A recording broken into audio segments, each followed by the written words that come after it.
I just can't do it anymore, guys. I'm out. I just sat through that Aljamain Sterling interview with Ariel Helwani on the new and improved MMA Hour, where he, brought the show back after they took it from him. It's just the questions that he's asking Aljamain Sterling and the pretending as if he doesn't understand what's going on.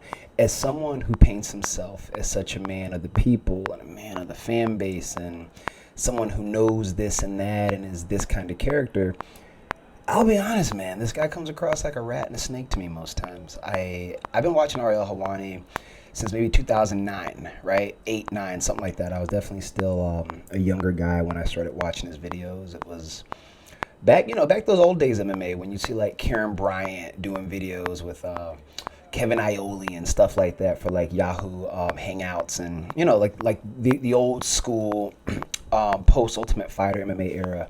That was when I got privy to Ariel Helwani, which I think most of us did back then. And he seemed like one of us, right? He was this Canadian guy out in New York and seemed to really love fighting.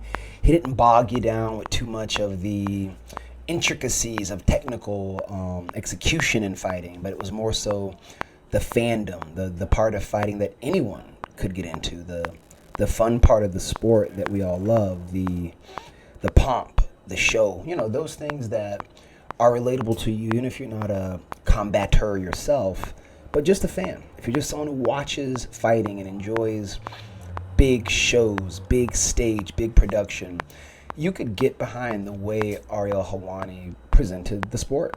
And not even just fighting, but wrestling as well. I think he did a great job of even marrying those two arts together to be that bridge between the two. I think Ariel Helwani did a better job than most, especially the work he did with CM Punk in Chicago, the interviews he had with Joe Rogan. There's this one video Ariel's got where it's him and Rogan talking before Joe goes to a show. It's probably still on YouTube. And it's probably one of the nicest pieces of media I've ever seen. It's Joe Rogan being a little more candid. It's Ariel Helwani asking Joe the good questions that we'd actually want to know as fans. And it's Joe being a little bit less podcast and a little bit more introspective because, people don't ask Joe enough questions, kind of tells us stuff. That was some of the best work Ariel had done. Even his stuff with, was Ariel and the Bad Guy, that was all right, even though I thought by then he had kind of, shielded off a little bit. And all that really started for me, I guess, in the feeling against Ariel and the feeling like he was meh. It was during that Brock Lesnar thing at the UFC where they had him removed from the UFC and he went online and cried about it and basically lied and pretended it wasn't a weird thing he did. And then when he came out recently to defend it, it was like, points to a picture of DC. This guy tells me all kinds of stuff that I don't like leak to the public. Come on, bro. You know what you did. It's not journalism. You know what you did. You knew the UFC was planning to announce it. You knew it was a big deal. And he lied to a lot of fans who, let's be real, believe it or not, guys, and you're going to have a hard time understanding this and accepting this, there's fans who like the UFC. There's people who love the current product. They've loved it the whole time. They don't necessarily want stuff to change, and they're very happy tuning in every week, watching the fights that are presented to them, loving it for what it is, without any need to play matchmaker, promoter, fighter, or anything. Just people who in love what they're watching. And there's also people like me who, I have a bit of an axe to grind with the industry, and there's some ideas and thoughts I have that I believe would make it way better. But then you have people like Ariel Helwani who pretend to be martyrs like us. They pretend to be people who are fighting the good fight. They pretend to be one of us even. But the truth is, Ariel Helwani is just selfish. He's the most selfish person in fighting right now. He's the most selfish interviewer in the game. He's the most selfish character in media. And a lot of people, like the fighters, fans, we've all kind of picked up on it, but an even larger amount of the audience, they feel the need to support him because, once again, he's given us the idea that he's one of us.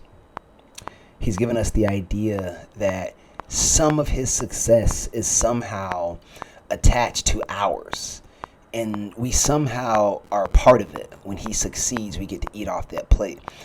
The truth is we don't. You know what I mean? Like, he's changed so much. And I'm not going to make this video to be some crazy think piece of why you should believe me. No, that's just my opinions. You don't got to listen to that I'm saying. You can flame me in the comments, say I'm wrong, jealous, whatever you guys want. That's just how I see it. And this is a guy who used to be one of us, who now is a shill, who now lies. And I guess to bring this back to my original point, because I'm kind of going all over the place here. I watched that interview with Aljamain Sterling. And the way Ariel pandered and pretended and was sort of acting like he was asking the real fan questions when, end of the day, we know what was going on, man. Peter Yan cheated in the fight. Yes, he should have had his belt taken away. Yes, Aljamain should have been given the belt. Yeah, get over it. Yes, Aljamain was totally right in showing off the belt because he won the title. Get over it. We get naked. Okay, get on a scale, have to be at a certain number. If we don't make the certain number, the fight might not happen. So you're dehydrating yourself to get to a certain number on a scale to have a make-believe hypothetical weight that you don't fight at. You get in the cage, fight at this make-believe weight, and that's the champ. And even though we started weighing guys night of the fight in MMA to see some guys gain 20 pounds, some gain 10, some gain 15, some stay about the same.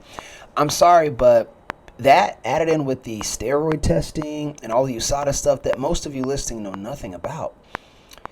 MMA isn't what you guys think it is. I guess that's my point. It's not what you think you're watching. It's not what you think you're absorbing. There's so much more behind the scenes than fans realize if you've never been to an event, you've never done it, and even just training at a gym ain't enough. Like, sometimes you have to really be in there. I've been training since 2004.